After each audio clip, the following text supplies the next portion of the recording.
नमस्कार दोस्तों, आज हम बात करने वाले हैं एक हिस्टोरिक फिल्म बिजनेस मूवमेंट की, जिसका इम्पैक्ट सिर्फ अमेरिका नहीं बल्कि पूरी दुनिया के एंटरटेनमेंट इंडस्ट्री पर पड़ेगा। नेटफ्लिक्स, जिसने हम सबके घर में स्ट्रीमिंग का रेवोल्यूशन लाया, अब वो वार्नर ब्रदर्स जैसे लेजेंडरी हॉलीवुड स्टूडियो को खरीदने की डील के बीच में है। चलिए इसको डिटेल में समझते हैं। हॉलीवुड का जो ट्रेडिशनल मॉडल है, उसमें बहुत सारे इंडिपेंडेंट स्टूडियोज होते थे, जैसे वार्नर ब्रदर्स, पैरामाउंट, यूनिवर्सल और डिज्नी। ये स्टूडियो फिल्म्स बनाते, थिएट्रिकल रिलीज करते और फिर टीवी या होम एंटरटेनमेंट में दिखाते थे।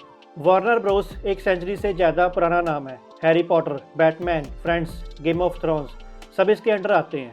ये सिर्फ एक स्टूडियो नहीं, हॉलीवुड की आइडेंटिटी है। अब आते हैं नेटफ्लिक्स पर। नेटफ्लिक्स एक simple DVD by mail services से एवॉल्व करके वर्ल्ड का सबसे बड़ा ओटीटी प्लेटफॉर्म बन गया। ना कोई पक्का schedule, know theatre dependency, just stream anything, any time, anywhere.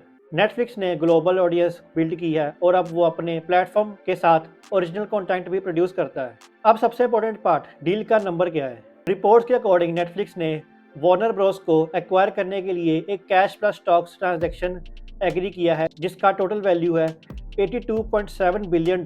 इसका मतलब समझ लो, वार्नर ब्रोस के स्टूडियो, HBO मैक्स और कंटेंट लाइब्रेरी का पूरा वैल्यू लगभग 6.8 लाख करोड़ से ज़्यादा है।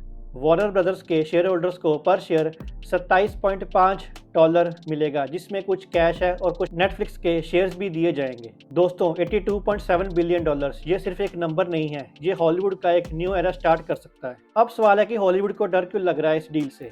सबसे पहले है कि मोनोपोली का फियर। एक सिंगल कंपनी के हाथ में इतना बड़ा कंटेंट लाइब्रेरी और डिस्ट्रीब्यूशन नेटवर्क चले, कंपटीशन कहाँ रहेगा। और अगर नेटफ्लिक्स डिसाइड करे कि सब फिल्म स्ट्रीमिंग पर पहले आएँ और थिएटर्स के लिए शॉर्ट विंडो रहे, तो थिएटर कल्चर को बड़ा नुकसान हो सकता है। राइटर्स, डायरेक्टर्स और एक्टर भी इस कंसोलिडेशन को लेकर नर्वस हैं। जब स्टूडियोज कम हो जाते हैं तो क्रिएटर्स की बार्गेनिंग पावर कम हो जाती है, फीस नेगोशिएट करना मुश्किल हो जाता है और डेटा ड्रिवन डिसीजंस का मतलब होता है जो ज़्यादा स्ट्रीम होता है उसको प्रायोरिटी दो, जिससे एक्सपेरिमेंटल और नीचे सिनेमा को रिस्क फेस करना पड़ता है। अब जानते हैं कि इस पर सिनेमा थिएटर्स पर क्या इम्पैक्ट पड़ेगा। हॉलीवुड फिल्म्स ट्रेडिशनली पहले थिएटर्स में रिलीज होती थी और फिर स्ट्रीमिंग पर आती थी, लेकिन नेटफ्लिक्स अगर अपने अंदर इतना सारा ब्लॉकबस्टर कंटेंट ले आएगा तो लोग थिएटर्स के बजाय घर पर ही न्यू मूवीज देखना प्रेफर कर सकते हैं। और सिंगल स्क्रीन या मिड साइज सिनेमाज की तो हालत और भी खराब हो सकती है। हालांकि कुछ फिल्में ऐसी होती हैं जिसको लोग थिएटर में देखना ही पसंद करते हैं, बट फिर भी वो कितनी आती हैं, साल में 2-3, इससे ज़्यादा नहीं।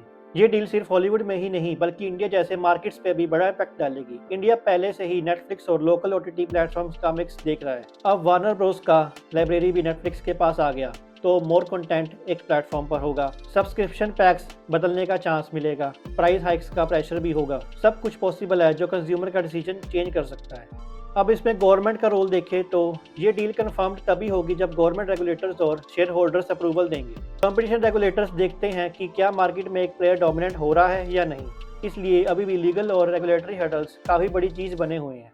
कुछ एक्सपर्ट्स कहते हैं कि ये डील ब्लॉक या डिले भी हो सकती है, क्योंकि मीडिया कंसोलिडेशन को सीरियसली देखा जा रहा है। तो ओवरऑल पिक्चर ये है, नेटफ्लिक्स वार्नर ब्रदर्स डील एक हिस्टोरिक मूवमेंट है। $82.7 बिलियन जैसा नंबर सिर्फ पैसा नहीं, ये इंडस्ट्री का डायरेक्शन बदल सकता है। हॉलीवुड यानी सिनेमा और स्टोरी लाइनिंग का फ्यूचर डिजिटल और कंसोलिडेटेड हो रहा है, लेकिन क्या वो क्रिएटिव और डाइवर्स भी बनेगा, ये डिबेट अभी शुरू हुई है। दोस्तों, आप क्या सोचते हो, क्या ये हॉलीवुड का एंड है या नया बिगनिंग? अपनी राय कमेंट्स में जरूर बताएं। फिर मिलेंगे एक न्यू न्यूज़ के साथ, तब तक के लिए साइनिंग ऑफ।